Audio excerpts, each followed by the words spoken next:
this challenge is very achievable for the average runner with the average amount of time.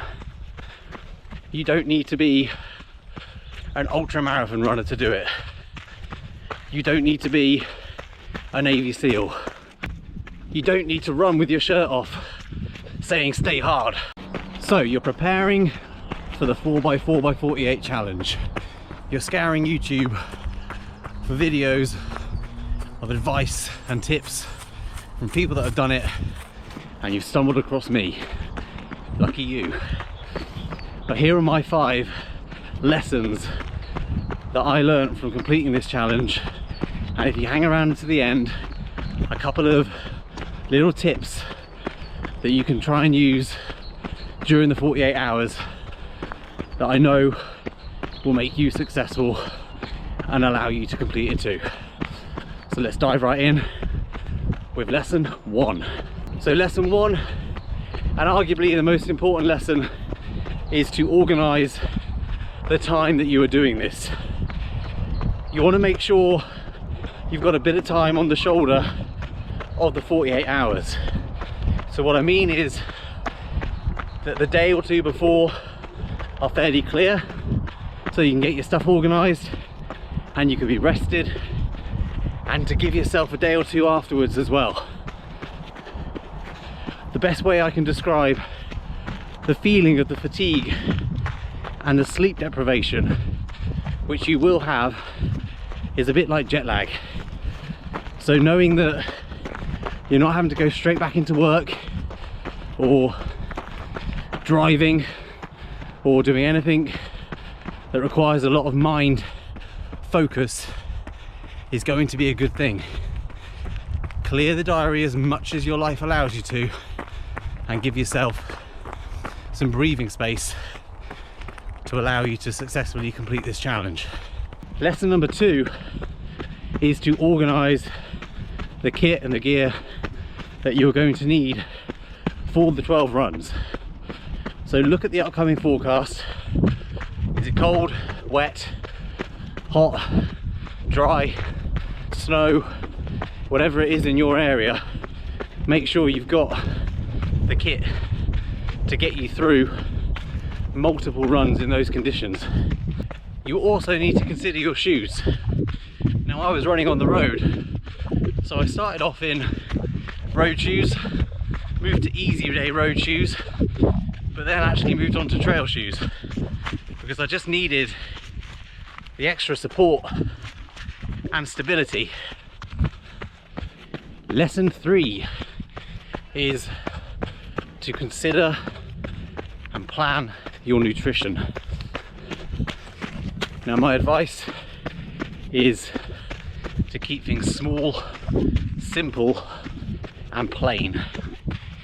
Just like any race situation, you need to stick with what you know and don't try out anything new. The time you have in between runs is quite short, and it feels like it gets shorter as the challenge goes on.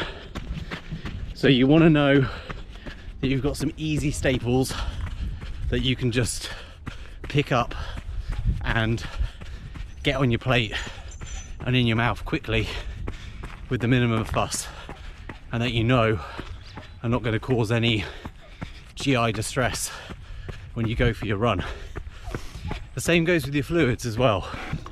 Just manage the coffee intake, tempting as it is, and the electrolytes. I found it easier just to stick with plain water and lower caffeine drinks like tea. And stick around for the end, and I'll give you one of my other tips to think about when it comes to your nutrition when you're out on the actual runs itself. Lesson 4 is to know and organize your routes. My advice would be that you stick to road, you stick to well lit, well tarmacked pavements, and you keep it as flat as possible. Now, I went out with the view that I would do the same loop each time, but I quickly felt the need to mix things up just for my own sanity. So I did that loop anti-clockwise. I did variations of that loop, and I actually found out and backs to be really motivating, because it just kind of felt like you were just doing a 2-mile run rather than a 4-mile run. And it's that mental trickery that will get you through those more challenging times.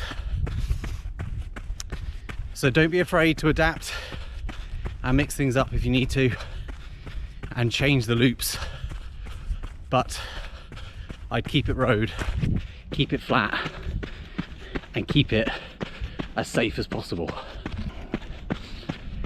Lesson number 5, the final lesson, is pacing. If you're about to go into this challenge, then the likelihood is you have a good level of running experience already, and most probably have done some longer runs, so you know what you need to do in terms of pacing. But this challenge is deceptive, because those runs of 4 miles are short. It feels like you can and you should go harder, and you might also be thinking, well, the quicker I go, the more time I have for sleep and recovery. But you're only really going to be talking a couple of minutes, and what you need to try and do is delay that fatigue for as long as you possibly can. It is just basic half marathon, marathon, ultra marathon pacing strategies. And if you feel on that final run that you've got it, you're super confident, then you can go for it. But until you know you're on that last run and you know you're safe and home and dry, my advice would be to keep things easy and conversational. So guys, those are the 5 main lessons, and I promised you a few little tips as well that you can try and incorporate as you go through the 48 hours. The first tip is going back to the nutrition, and that is to not be afraid to take an energy gel out with you. Just chuck it in your pocket on each run, because you don't know until you start that run how your body is going to respond. Have you digested the food that you've given it? Are you on a massive crash? I had that big wobble, I think it was actually on the second run, and I really struggled towards the end of it. I found it very tough. So don't be afraid to slip an energy gel into your back pocket, just so you know you've got it as an insurance plan. Tip number 2 is to take showers. A, because you stink, but also because it's a great way of just resetting and refocusing the body and the mind. Every time I took a shower, I got ready for the next run. I felt so much fresher. I felt more like it was the first run again, and it just psychologically really helped me, especially during the last couple of runs. Tip number 3 is, if you can, buddy up, either with someone to do the whole thing with you, or at least join you on a couple of runs. The motivation of having a running partner or someone to push just makes those runs a little bit easier, allows you to zone out, and just helps the time go a little bit quicker. And finally, adapt. Whatever you think you are going to do, whatever you think your plan is going to be, it will most likely have to change. So just be open to adapt. You're going to be tired, you're going to be fatigued, and that is what makes this challenge so gloriously deceptive. It is so easy when you begin, and it just creeps up on you.